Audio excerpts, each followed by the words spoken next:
Hey guys, welcome back to another video. If you are new here, welcome. If you've been here before, welcome back. My name is Megan. I am a life coach that specializes in many things.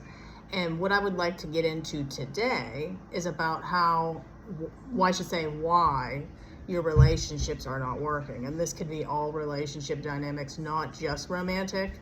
This could be friendships. This can be romantic dynamics. This could be co-workers, whichever. So a lot of you guys are unaware, but you have inner wounds that are not healed. So what happens is you project all of your insecurities, traumas onto other people.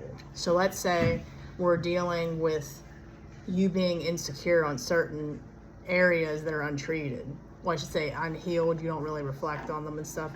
You're projecting that somewhere. Like, in other words, a lot of people maybe have a shame wound. Maybe they have, they think that they're unworthy of maybe kindness and love. Maybe you're dealing with anxiety. Maybe you're dealing with an abandonment wound. Maybe you're dealing with,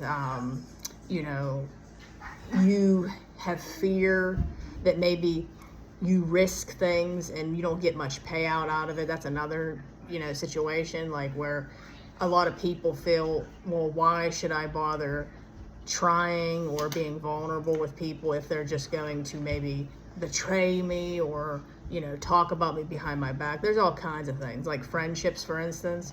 A lot of people have been burned numerous times, so they don't want to invest in getting to know people and having a friendship because maybe the friends they've had in the past did nothing but treat them poorly. Well, not everybody's that way.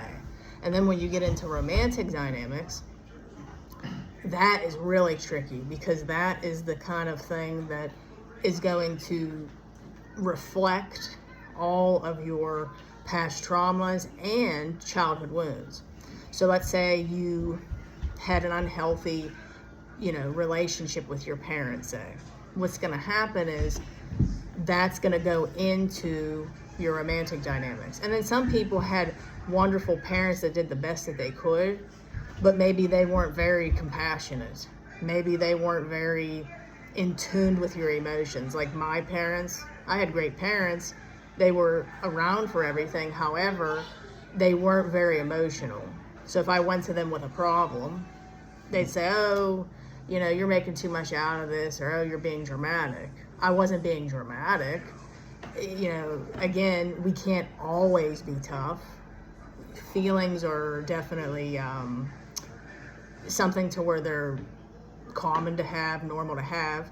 We're allowed to feel them, but we don't want to let them run away with us or become emotionally unstable. So then what that did was that pushed me into a lot of avoidant tendencies. So I was not able really to be vulnerable. Like I used to have friends over the years that would say like a bunch of mushy gushy stuff. And I always found myself not being able to show them the same type of reciprocal love. And it wasn't that I didn't love them. I just didn't know how to express it. So that can happen.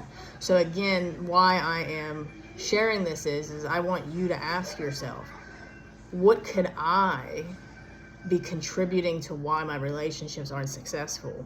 So we have to also understand not everybody sees the world through the eyes that we see them. So maybe you have somebody that's very expressive and very open, like an open book, and maybe you're not. But that doesn't mean that your way of living's right or their way of living's right. Usually it requires balance. So let's say you have two people that have maybe faced a lot of traumas and stuff. They might both have fear of vulnerability. So then both of you may think one doesn't care about the other, or maybe one is so expressive and you might say this person's just too much and they're not too much. Maybe you're just too little. Does this make sense? I'm bringing this up because I see this with my clients all the time. They'll say like, one person will say their husband doesn't show them much love, but maybe they show love in different ways. This is where we get into the love languages. And maybe the wife might yell and scream but she's yelling and screaming because she feels ignored. There's so much that goes into this, guys, but I want you to sit and reflect on what could be contributing to your relationships not evolving and being successful. So again, we all have inner wounds that need to be healed. None of us are free of them. So until you do the inner work, you're just going to keep having relationships fall apart, friendships, romantic dynamics, your family members. And ever since I got healthy, I can tell you that right now, I've never been better even with my family, because I used to take so much of their stuff personal, and none of it is personal. Again, people see the world differently. They don't see it just through your eyes. So you could go run and say, I'm going to find a new friend or a new family or a new husband or a wife, but you're just going to face the same things again and again and again until you heal yourself. So I hope this video blessed you guys. Like, share, comment, subscribe. I will see you guys in my next video. If you'd like to work with me, email me, redeemingthebroken@gmail.com. All right, guys. Bye.